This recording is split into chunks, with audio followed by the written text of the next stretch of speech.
Haleluya, haleluya, haleluya. Salam sejahtera buat seluruh sidang jemaat Tuhan dimanapun berada. Kita bersyukur karena kita boleh ada sampai hari ini. Itu semua berkat perlindungan Tuhan dalam kehidupan saya dan saudara.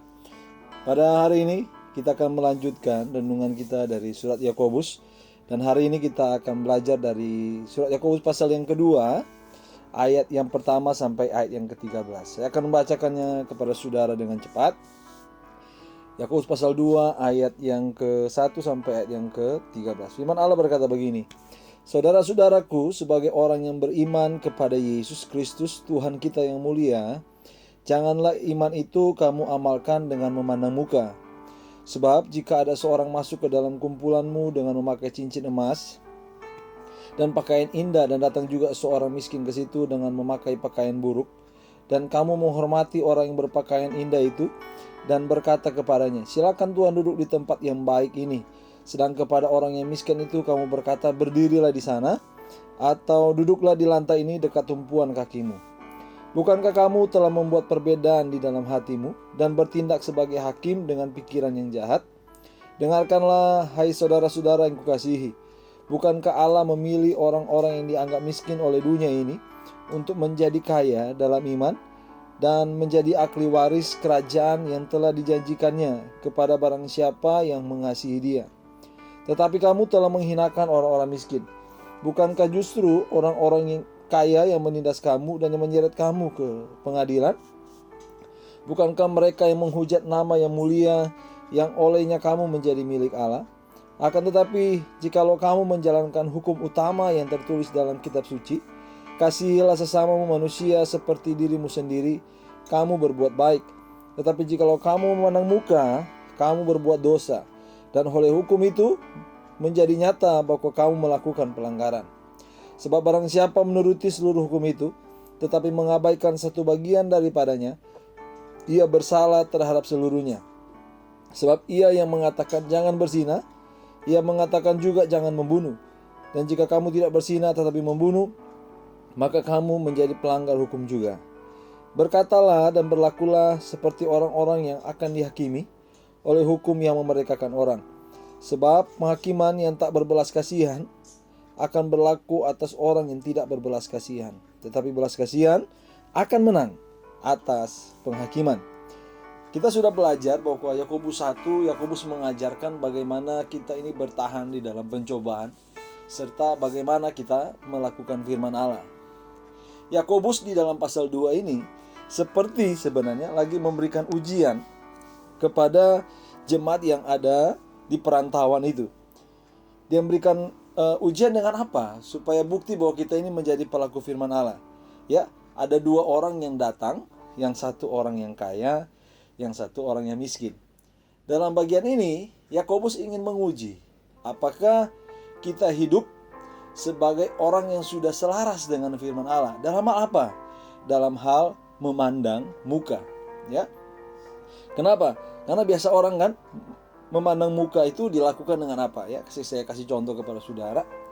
Ada orang yang hanya ramah saja kepada lawan jenisnya kalau lawan jenisnya itu cantik atau ganteng, gitu ya. Atau ada orang yang ramah kepada seseorang yang karena orang itu punya kedudukan, punya jabatan tinggi, atau bisa aja itu pejabat pemerintah, atau bisa aja bosnya di kantor. Bahkan ada orang yang hanya ramah kepada orang yang kaya saja, gitu ya. Dalam bagian yang kita baca di Yakobus pasal 2 tadi ayat 1 sampai 13, ya. Yakobus lagi memberikan contoh atau lagi mempersoalkan bagaimana orang memandang muka berdasarkan apa? Berdasarkan uang atau kekayaan, gitu ya. Ya. Bahkan mungkin kita tanpa kita sadari, atau mungkinlah orang di luar sana, ketika pun mereka mencari jodoh, mencari menantu, mereka pasti pingin apa? Menantu atau jodoh yang kaya, gitu ya. Bahkan dalam beberapa waktu yang lalu di sebuah sekolah, saudara, anak ini pintar, tapi karena dia miskin, jadi dia nggak diterima. Tapi ada anak yang karena dia kaya, walaupun dia nggak pintar-pintar amat, tapi diterima, gitu ya. Terus kalau kita melihat kenyataannya sekarang di sekitar kita, ya, banyak orang di dalam pengadilan dimenangkan kalau dia apa? Kaya dan bisa menyogok, gitu ya. Dalam bagian ini, ya, Yakobus memberikan satu ujian sama gereja Tuhan ketika ada satu orang kaya, satu orang miskin. Dan kita melihat bahwa apa? Ada perbedaan sikap. Karena apa? Dia yang orang lain lebih menghargai itu apa? Kalau orang itu kaya banget gitu ya. Dia hormati banget ya. Atau waktu orang ini kaya, dia sayang banget gitu ya. Tapi begini, penekanan yang Yakobus ajarkan di bagian ini, Yakobus pasal 2 ayat 1-13 adalah apa? Jangan kita memandang muka. Kenapa gitu ya? Apa alasan kita tidak boleh memandang muka ya? Kalau kita baca di dalam Yakobus pasal yang kedua tadi ayat pertama, dia bilang begini. Ayat yang pertama, saudara-saudaraku, sebagai orang yang beriman kepada Yesus Kristus. Kenapa kita tidak boleh memandang muka? Yang pertama, saya dan saudara ini adalah orang yang beriman. Ya. Orang yang beriman artinya apa? Orang yang percaya kepada Tuhan. Gitu ya. Seharusnya ketika kita mengaku percaya kepada Tuhan, ya, seharusnya sikap hidup kita pun selaras dengan apa yang kita percayai. Sebab itu dalam satu surat, dalam 1 Yohanes kalau tidak salah, Yesus berkata, kalau kamu berkata, firman Tuhan berkata, kalau kamu berkata kamu mengasihi aku, Tuhan, tetapi kamu membenci saudara-saudaramu, maka apa? Kamu disebut pendusta. Kenapa? Karena hubungan kita dengan sesama seharusnya selaras hubungan kita dengan Tuhan. Ya. Dalam bagian ini kita dikatakan orang beriman. Sebab itu kita tidak boleh memandang muka, gitu ya. Karena ketika kita menjadi percaya, kita menjadi orang yang kudus, orang yang sudah dipisahkan, orang yang terpisah dari dunia, maka hidup kita jangan menjadi serupa dengan dunia yang suka apa? Memandang muka. Ya. Yang kedua, mengapa kita tidak boleh memandang muka? Ayat yang pertama bilang juga begini, gitu ya. Selain kita orang-orang yang beriman, dia bilang begini, saudara-saudaraku sebagai orang yang beriman kepada Yesus Kristus apa? Tuhan kita yang mulia, ya. Kenapa kita tidak boleh memandang muka? Karena Tuhan yang kita sembah adalah apa? Tuhan yang mulia, gitu ya. Sebab itu dalam kehidupan sehari-hari, ketika saya kasih satu ilustrasi. Kalau saudara di tempat gelap, saudara melihat ada satu lilin besar sama satu lilin kecil, gitu ya. Yang pasti yang punya cahaya yang lebih besar adalah lilin besar. Seringkali kita lebih tertarik sama lilin besar. Tapi coba kita bawa kedua lilin itu, ketika kita bawa di bawah sinar matahari yang terang, maka apa? Kedua hal itu tidak berarti lagi masalahnya. Kenapa?